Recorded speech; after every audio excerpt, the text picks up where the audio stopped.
মুক্তিযোদ্ধারা কোনো কোটা চাই না, তবু আপনারা এই কোমলমতি শিশুদের বুকে গুলি করিয়েন না। এই মুহূর্তে মুক্তিযোদ্ধাদের পক্ষ থেকে অবিলম্বে এখনই খুনি হাসিনার সরকারের পদত্যাগ দাবি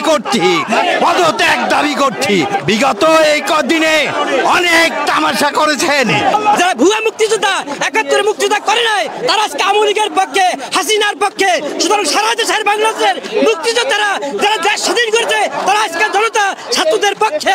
এই কথা আমরা বলতে পারি আপনাদেরকে, আমরা হাত দিয়ে গল করে হাত দিয়া। যে পর্যন্ত ছাত্রদের এই দাবি, আমাদের জনগণের ভোটারদের দাবি মানে না হইবে, সে পর্যন্ত হাসিনার পতনের পর্যন্ত আমরা শেষ পর্যন্ত দিয়ে আবার রক্ত দিয়ে আমরা মাঠে থাকবো ইনশাআল্লাহ। আমরা এই মুহূর্তে ঘোষণা করছি, সারা দেশে যে সমস্ত মুক্তিযোদ্ধারা ৭১-এর রণাঙ্গনের মুক্তিযোদ্ধারা এখনো বেঁচে আছে, তাদেরকে করজোরে অনুরোধ করব, আপনারা এই কোমলমতি ছাত্রদের পাশে এসে দাঁড়ান। আমরা দাঁড়িয়েছি, ওদের পথপ্রদর্শকের ভূমিকায় আপনারা দাঁড়ান। আমরা দাঁড়িয়েছি, আমাদের পাশে এসে দাঁড়ান। ৭১ থেকে এই পর্যন্ত আমাদের যুদ্ধ থেমে নাই। আজকে বুকটা ভরে যায়, কিন্তু আমাদের কান্দাও আছে, গন্ধনও আছে। এত অল্প বয়সী প্রাণের ধ্বংস হলো। এই একটা হত্যারও আমরা অন্যথায় যেতে দেব না।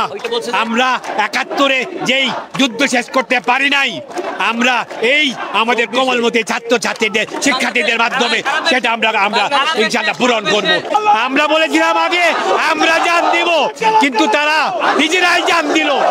এখন আমরা সামনের দিনে তাদের জানি আর জান না দিতে হয়, আমরা জান দিতে প্রস্তুত তাদের সাথে। আমরা আজকে আবু সাঈদ যেইভাবে দেখিয়ে দিয়েছে, তার সিনা টান টান করে আমাদের লজ্জায় পড়েছি। আমরা আজকে সিনা টান টান করবো। আসো, আমাদের বুকে গুলি মারো। আমরা খুনি হাসিনার পতন চাই। ১৯৭১ সালের রণাঙ্গনের মুক্তিযোদ্ধারা আমরা আজকে একত্রিত হয়ে কোমলমতি ছাত্রদের সাথে একত্রিত ঘোষণা করছি এবং তাদের রক্তের বদলা চাই। শেখ হাসিনা, এখনো সময় আছে, তুমি নীরব হও, এখনোই তুমি পদত্যাগ করো। আর তুমি এই দেশের রক্ত ঝরাবে না, তোমার রক্তের বন্যা আমাদের আর বুকে লাগাও না। এই সরকার নানান রকম নাটক করে আজকে কোথায় নিয়ে গেছে, যে গত 2 সপ্তাহে তারা কয়েকশো শিশু সন্তানকে, আমাদের বাচ্চাদেরকে তারা বুকের মধ্যে গুলি করে হত্যা করেছে আমাদের টাকার গুলি দিয়ে। আমরা প্রতিবাদ জানাচ্ছি। এই আন্দোলনের যারা নেতৃত্ব দিচ্ছে, তাদের ইচ্ছা মতন যতক্ষণ পর্যন্ত সবকিছু না চলবে, ততক্ষণ পর্যন্ত আমরা রাজপথে থাকবো। আমাদের সন্তানরা জীবন দিতে শিখেছে, আর আমাদের কোনো চিন্তা নাই, আমরা আছি তাদের সাথে। এই দেশের ছাত্রীদেরকে তুমি আর একটা গুলি চালাবে না। আমরা অনেক সহ্য করেছি, এখন ধৈর্যের বাঁধ ভেঙে গেছে। আমরা সবাই মুক্তিযোদ্ধারা একত্রিত হয়ে আজকে এই শহীদ মিনারের সামনে এসে ছাত্র জনতার সামনে সম্মুখীন হয়েছি। এই দেশে আর যেন কোনো গুলি চলে না। পুলিশ বাহিনীকে হুঁশিয়ার করে বলছি, আপনারা সবাই নিরপেক্ষ হন। মুক্তিযোদ্ধাদের পক্ষ থেকে আজকে আমরা বৈষম্য বিরোধী এই ছাত্র আন্দোলনে শরীক হওয়ার জন্য, একাত্মতা ঘোষণা করার জন্য আজকে আমরা এখানে দাঁড়িয়েছি।